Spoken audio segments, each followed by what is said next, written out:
नमस्कार and a very good evening to all. मैं doctor Shashi Gupta, head of department Ayusham health care, आप सबका इस प्रोडक्ट ट्रेनिंग सेशन में हार्दिक स्वागत करती हूँ और आशा करती हूँ कि आप सभी स्वस्थ होंगे। दोस्तों, जिस विषय पर आज हम बात कर रहे हैं वो हमारी है फाइटर ड्रॉप्स, यानी इम्यूनिटी, हमारी रोग प्रतिरोधक क्षमता फाइटर ड्रॉप्स के माध्यम से।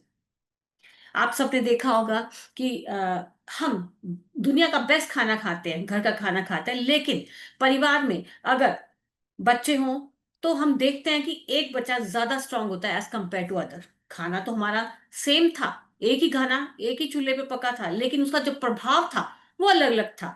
यानी कुछ घर में ऐसे सदस्य होंगे जिनको फ्रीक्वेंट बार बार इन्फेक्शन होती हैं, या कई बार ऐसा भी देखा गया कि मात्र थोड़ा सा भी बाहर से खाने के बाद उनका जो पेट है वो अपसेट हो जाता है। या मौसम बदल गया तब लगातार छींके आना या नाक का बहना, या बार बार कुछ इंटरवल्स के बाद कोई ना कोई हेल्थ कॉम्प्लिकेशन का होना। तो ये कारण क्या है? हमारी रोग प्रतिरोधक क्षमता जो मॉडर्न में, यानी जो नॉर्मल लेवल से कम है, ये वो कारण है हमारी बढ़ती हुई प्रॉब्लम्स का।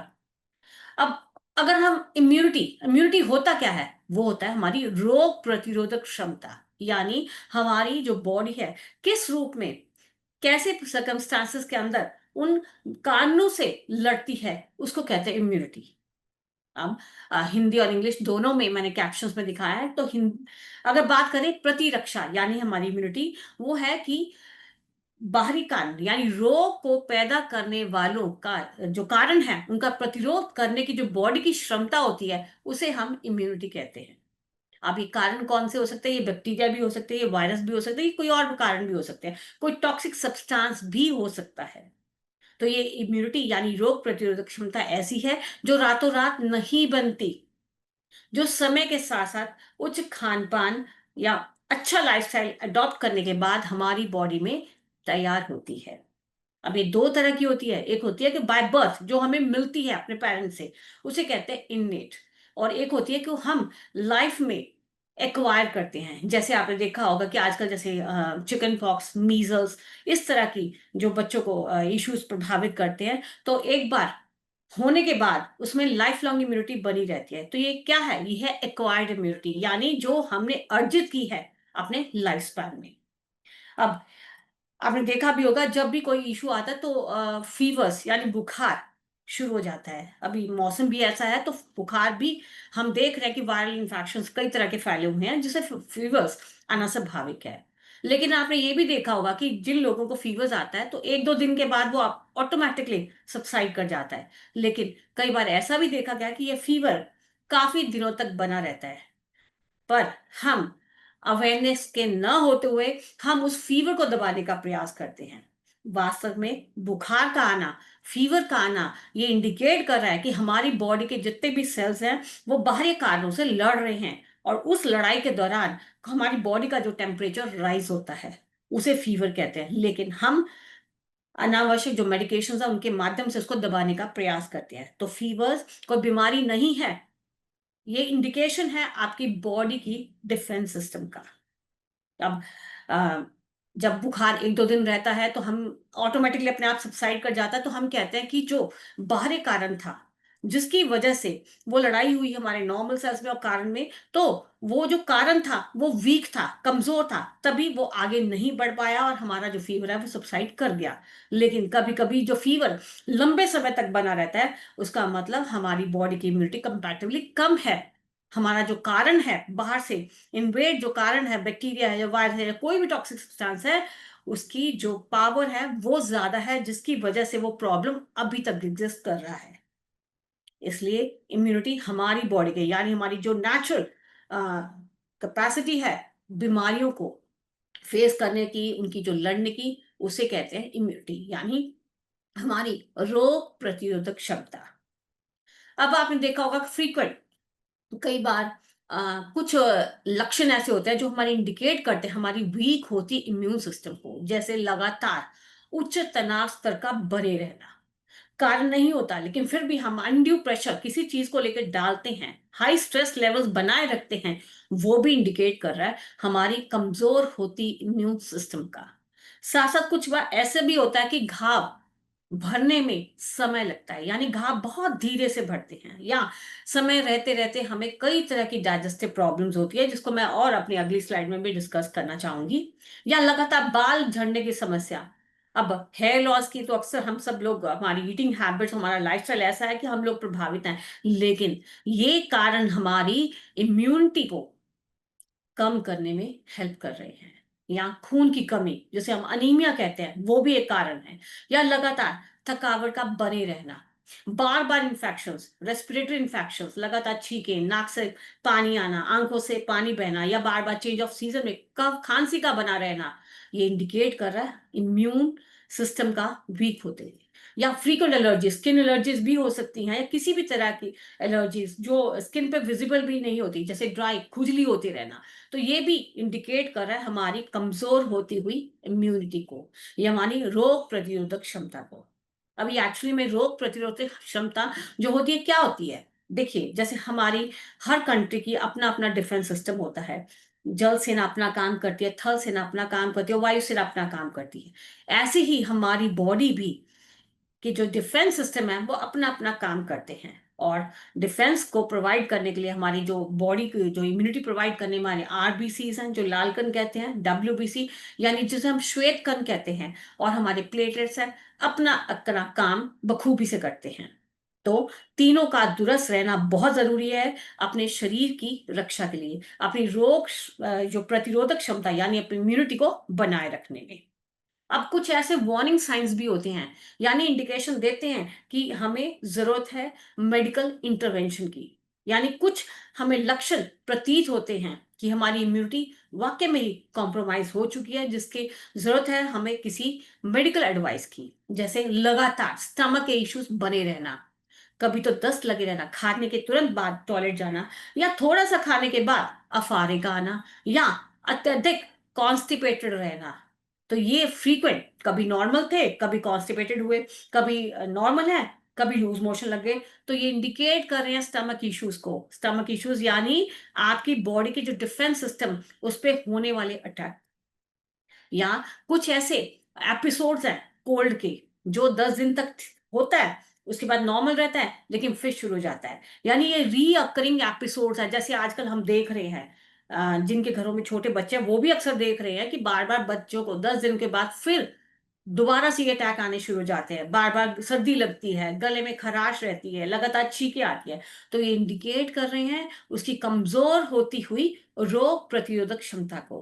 या अच्छा नींद लेने के बाद, क्वालिटी और क्वांटिटी वाइज अच्छी नींद ले रहे हैं, प्रॉपर टाइमिंग से सोते हैं, ड्यूरेशन भी अच्छी है, क्वालिटी भी अच्छी है, लेकिन फिर भी उसको लेने के बाद भी दिन भर थकावट बनी रहती है। या ऐसे घाव जो समय ले रहे हो हील होने में, डायबिटिक हो भी सकते हैं और डायबिटिक नहीं भी हो सकते। या फ्रीक्वेंट कान के इन्फेक्शंस हैं, फंगल इन्फेक्शन है, स्किन में भी हो सकती हैं, या किसी भी तरह के इन्फेक्शंस, वो इंडिकेट कर रहे हैं, ये वार्निंग साइंस है हमारी इम्यूनिटी के लिए। अब अपनी इम्यूनिटी को हर कोई स्ट्रांग रखना चाहता है, हर कोई बूस्ट अप रखना चाहता है, ताकि उसका शरीर जो कारण है उनसे अच्छे से लड़ सके, ताकि वो दवाओं पर निर्भर न रहे। तो उसके लिए अपनी इम्यूनिटी के बनाए रखने की बेहद जरूरी है कि आप विटामिन का भरपूर सेवन लें। भरपूर का मतलब ये नहीं एक्सेस से ज्यादा लें, आप अपनी नॉर्मल डाइट के साथ कोई भी जो विटामिन हैं उसके स्रोत को ले सकते हैं। अभी रिसेंटली हमने एल अर्जिनाइन को लॉन्च किया है, तो एक अमाइनो एसिड है जो बॉडी की इम्यूनिटी के लिए भी बेटर है। मैं सभी को एडवाइस करना चाहूंगी कि आप उस सेशे को जरूर लगातार 10 दिन सेवन करें। और एक्सरसाइज जरूर करें। एक्सरसाइज करने से आपकी बॉडी के जो ऑर्गन्स हैं, आपकी मांसपेशियां, वो मूवमेंट में रहेंगी। मूवमेंट होने से आपके जो ब्लड वेसल्स हैं उनका जो सर्कुलेशन प्रॉपर रहेगा, तो अंगों को जाने वाला, भले वो आपके फेफड़े हो, भले आपका सर हो, भले आपका नाक हो, तो उनको प्रॉपर सर्कुलेशन मिलेगा। अब क्योंकि ब्लड सर्कुलेशन में हमारे डब्ल्यूबीसी हैं, आरबीसी हैं, तो वो अपना काम बखूबी निभा पाएंगे। नियमित एक्सरसाइजेस करें। और एक बहुत कॉमन प्रैक्टिस जिसे कहते हैं हैंड हाइजीन, यानी वॉश योर हैंड्स, जैसे ये प्रैक्टिस आपको बहुत कॉमन है। 7 स्टेप्स ऑफ हैंड वॉशिंग लोग प्रेफर करते हैं, क्योंकि ये एक तरीका है अपने हैंड हाइजीन को बनाए रखने का। क्योंकि हमारे हाथ एक प्राइमरी सोर्स है उन इन्फेक्शंस को अंदर ले जाने का। अब छोटे बच्चे हैं घर में या स्कूल गोइंग स्टूडेंट्स हैं, तो वो क्या करते हैं, आपने देखा होगा कि धोने के बजाय जैसा है गंदे हाथ है तो उसे खाना प्रेफर करते हैं और खा भी लेते हैं, तो उनका पेट दर्द, वॉमिटिंग, लूज मोशन या और सेकेंडरी इन्फेक्शन शुरू हो जाते हैं। तो अपने हाथों को अच्छे से 7 स्टेप्स ऑफ वॉशिंग के फॉलो करते हुए अपने हाथों को अच्छे से धोएं। और अगर आपको लगता है कि पानी की अवेलेबिलिटी या हमारा एसेस नहीं है, तो आप अपने बैग में या अपने जो भी लगेज में उसे जो मैजिक ड्रॉप्स है जरूर रखें। वो आपकी जो हैंड हाइजीन है उसको बनाए रखने में हेल्प कर सकता है। और बच्चे के जो स्कूल बैग उसमें डालना कभी ना भूलें, क्योंकि बच्चे फ्रीक्वेंट हैंड वॉश नहीं करेंगे, तो कम से कम मैजिक जो ड्रॉप्स है उसके प्रयोग से अपने हाथों को सुरक्षित रख पाएंगे, ताकि उनका जो गट हेल्थ है वो भी दुरुस्त रहे। पर्याप्त नींद ले यानी स्लीप वेल, क्वालिटी और क्वांटिटी वाइज। यानी क्वालिटी, ये नींद, ऐसी नींद जो बीच में डिस्टर्ब करे, बार बार आप उठे, ऐसी नींद को कभी ना लें। साथ साथ ड्यूरेशन, लंबा सोना, ये नहीं, ड्यूरेशन यानी प्रॉपर नींद। आपने जैसे सेशंस में सुना भी है मेरा कि जब हम सोने की बात करते हैं तो बच्चों को देखें और बड़ों को देखें, जो ड्यूरेशन ऑफ आवर्स है वो छोटे बच्चों में ज्यादा होती है एज कंपेयर जैसे से हम बड़े होते हैं। तो उम्र के हिसाब से, आपके काम के हिसाब से, आप जितनी नींद आपकी बॉडी के लिए पर्याप्त है वो आप ले रहे हैं, तो वो बहुत जरूरी है आपके इम्यून सिस्टम के लिए। धूप यानी गेट सनशाइन, जो विटामिन डी का एक स्रोत है, जो हमारी ओवरऑल जो बॉडी के लिए ग्रोथ के लिए इंपॉर्टेंट है, हमारी बोन मिनरल डेंसिटी के लिए इंपॉर्टेंट है, वो बेहद जरूरी है। क्योंकि हमारी हड्डियां हमारी डब्ल्यूबीसी के कुछ सेल्स का निर्माण करती हैं। अगर हमारी हड्डियां मजबूत रहेंगी, तभी वो सेल्स, यानी वो सेल्स वो डिफेंस में काम करते हैं, उनको पर्याप्त रूप से अपना कार्य करने का एक मौका देंगी। सो विटामिन डी भरपूर लें। ढेरों पानी पिए। ढेरों का मतलब ऐसा नहीं कि आप एक्सेस में पानी लें, पिए। पानी जरूर पिए अपनी एज के हिसाब से और अपने काम करने का, आपके जो फिजिकल इन्वायरमेंट उसके अनुसार। प्लेंटी ऑफ वाटर, क्योंकि पानी पीने से आपके शरीर के अंदर जो टॉक्सिन्स होता है वो निकल जाता है। वाटर एक नेचुरल डिटॉक्सिफायर का काम करता है। अगर आप अल्कोहल या सिगरेट स्मोकिंग करते हैं तो कृपया उससे जरूर बचें। और खाना स्वस्थ ही खाएं। अब एक जल्दी से क्विक स्टेप्स की बात करेंगे जो आपकी रोग प्रतिरोधक क्षमता को बूस्ट करने में हेल्प कर सकता है। बैलेंस डाइट यानी संतुलित आहार, जिसमें carbohydrate, protein, fats, minerals and vitamins along with fibre, ये बहुत जरूरी है। अक्सर वो लोग बीमार होते हैं जो एक ही तरह खाने पर निर्भर रहते हैं, क्योंकि एक ही तरह खाने के ऊपर निर्भर रहने से आपको एक जो हमारा एसेंशियल न्यूट्रिएंट है वो भरपूर मात्रा में जाता है और दूसरे कम पड़ जाते हैं। और क्योंकि हमारी बॉडी की जो रिक्वायरमेंट है वो सभी तंतुओं की है, सभी तरह के हमारे न्यूट्रिशन की रिक्वायरमेंट है, तो एक चीज की कमी होने से वो हमारी इम्यूनिटी को प्रभावित करता है। सो आपकी जो भी डाइट हो वो बैलेंस होनी चाहिए, जिसमें भरपूर मात्रा में जितना भी प्रिस्क्राइब किया है उनके सभी कंटेंट्स हो। आपके दूध दूध से बनी चीजें भी हो, रॉ वेजिटेबल्स भी हो, प्रोटीन्स के स्रोत भी हो, कार्बोहाइड्रेट भी हो, फैट्स भी हो। नींद पर ध्यान जरूर दें। फोकस ऑन स्लीप, ये आज का के सबके लिए एक जो फोकस ऑन स्लीप बहुत इंपॉर्टेंट है सबको फोकस करने के लिए। क्यों? क्योंकि हमारा स्क्रीन टाइम है जो बहुत बढ़ गया है। आजकल आपने देखा होगा कि आप अक्सर, यंग हो या ओल्ड हो, रात को मोबाइल चला के सोते हैं, जो हमारे मेलाटोनिन हार्मोन को प्रभावित करती है, यानी वो हार्मोन जो हमारी नींद के पैटर्न को डिसाइड करता है। तो हमारी जो नींद है वो डिस्टर्ब हो जाती है। इसलिए अपने इम्यून सिस्टम को स्ट्रांग रखने के लिए आप अपना ध्यान, अपना फोकस है नींद पर भी जरूर लें। इसलिए अपने स्लीपिंग टाइम्स हैं, स्लीपिंग पैटर्न्स हैं और उठने का टाइम नियंत्रित करें, उनको मॉनिटर करें। क्योंकि आपके जो एक्सटर्नल टाइमिंग के साथ आपकी जो बॉडी की जो इंटरनल क्लॉक है वो सर्काडियन रिदम के अनुसार तय हो जाती है। भरपूर मात्रा में तरल पदार्थ लें। प्रोबायोटिक्स सुना सभी ने है, सुना भी होगा। प्रोबायोटिक्स यानी ये कुछ ऐसे लिविंग ऑर्गेनिज्म होते हैं जो हमारी गट हेल्थ यानी हमारे पेट के लिए बहुत जरूरी है। गट माइक्रोब, अब हमारे पेट में कुछ ऐसे बैक्टीरिया भी होंगे जो बैक्टीरिया का जब नाम आता है तो हम कहते हैं हमेशा ये बुरे होते हैं, जो शरीर को प्रभावित, दुष्प्रभाव पैदा करते हैं। पर ऐसा नहीं है। कुछ बैक्टीरिया ऐसा भी होता है जो शरीर के लिए रिक्वायर्ड है, जो गुड बैक्टीरिया है, यानी जो हमारे लिए हेल्दी, एक हेल्थ की ऑप्शन प्रोवाइड करने में हेल्प कर सकते हैं, उन्हें कहते हैं प्रोबायोटिक्स। यानी जो आपकी गट लाइनिंग, जो गट मैक्रोम है, उसको बनाए रखने में, चीजों को डाइजेस्ट अच्छे से कर पाए, उसके लिए बेहद जरूरी है। तो आप इम्यूनिटी को स्ट्रांग रखें, प्रोबायोटिक्स का सेवन भी जरूर करें। लिमिट अल्कोहल और स्मोकिंग, जैसे हम बार बार कहते हैं, और अपनी फिजिकल एक्टिविटी को तो जरूर मेंटेन करना है। फिजिकल एक्टिविटी जो शरीर की मांसपेशियों के लिए बेहद जरूरी है, शरीर के अंगों के लिए जरूरी है, ताकि रक्त का संचार प्रॉपर हो। रक्त का संचार होगा तो ऑर्गन्स अपना ऑटोमेटिकली काम करेंगे। आप देखेंगे कि जो लोग कफ से ज्यादा पीड़ित रहते हैं, या जो लोग डायबिटिक होते हैं, मेजोरिटी ऑफ देम वो ओवरवेट होते हैं, और उनकी जो एक्टिविटी होती है बहुत नील होती है। यही वजह है वो इस प्रॉब्लम को और बढ़ावा देती है। इसलिए हमेशा फिजिकल एक्टिविटी करते रहें। अपने तनाव को हैंडल करने का कोई ना कोई इफेक्टिव तरीका जरूर ढूंढें, और अपना जो वेट है उस पर नियंत्रण जरूर रखें। क्योंकि बढ़ता हुआ वेट, जिसे हम ओबेसिटी कहते हैं, आजकल हमारा जो एक लाइफस्टाइल डिसऑर्डर हो गया है। खान पान की गलत जो हमारे तरीके हैं, तौर तरीके हैं, हमारा जो फिजिकल एक्टिविटी नील के बराबर है, ये हमारी चीजें कुछ कंट्रीब्यूट कर रही हैं हमारी BMI को बढ़ाने में, यानी हमारा बेसिक मेटाबॉलिक इंडेक्स जो बढ़ जाता है। जो हमारा वेट है एज कंपेयर टू हमारा हाइट, वो बढ़ जाता है।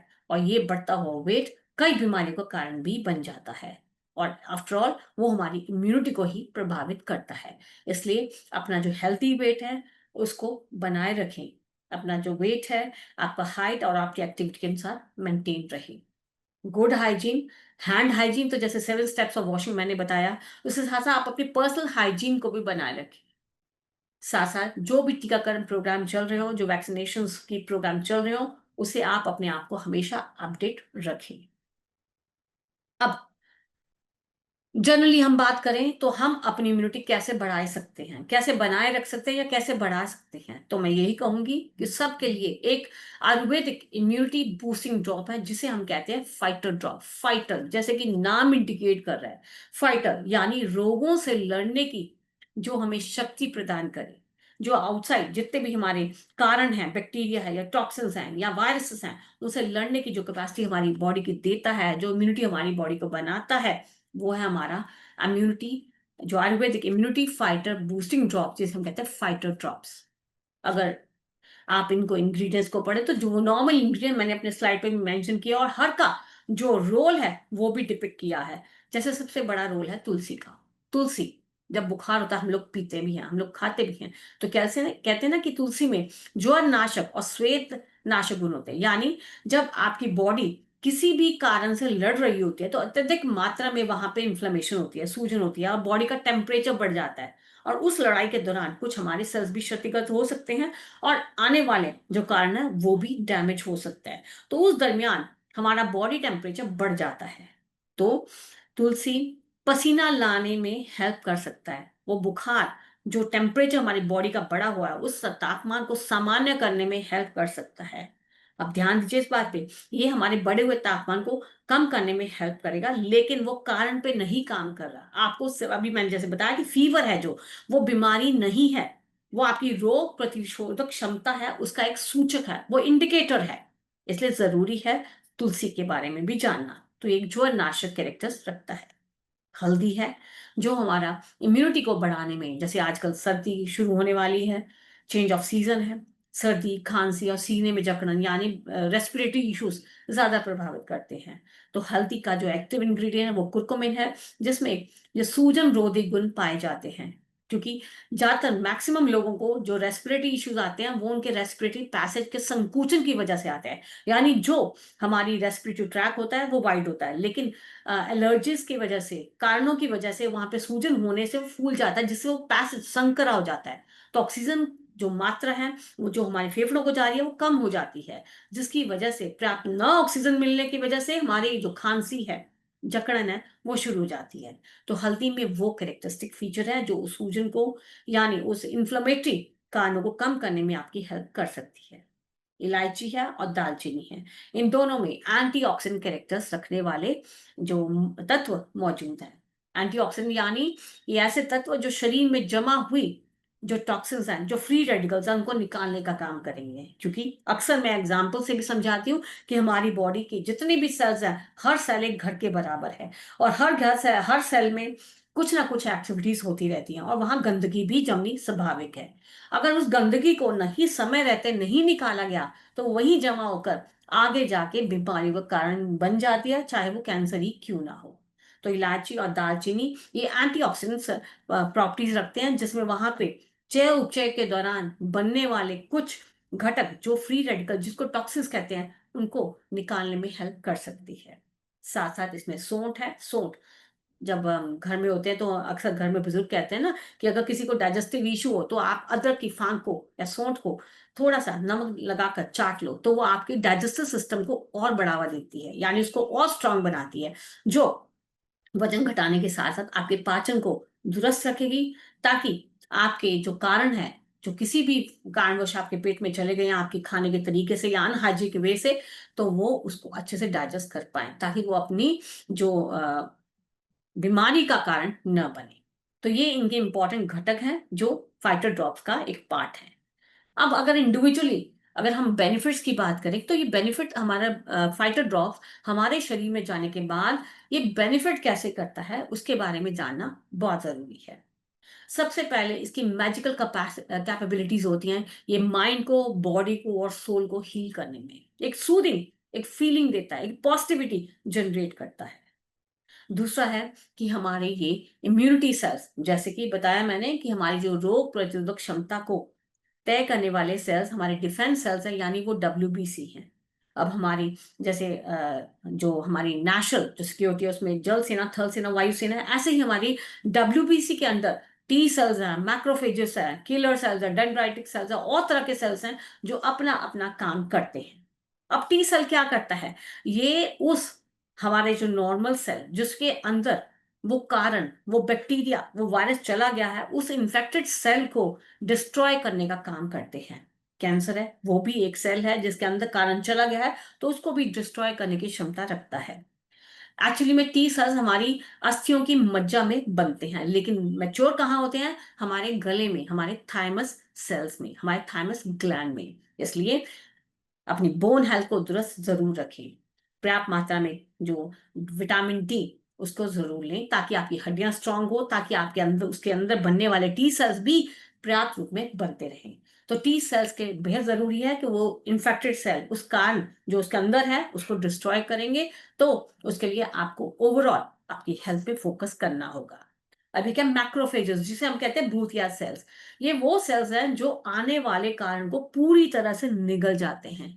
और निगलने के बाद कई बार तो ऐसा होता है कि जब वो डैमेज करते हैं तो कुछ अनवांटेड, कुछ डेड सेल्स भी रह जाते हैं जो उसको भी खाने का काम करते हैं। तो यानी ये उस पूरे बैक्टीरिया, उस वायरस को एनगल्फ कर सकते हैं।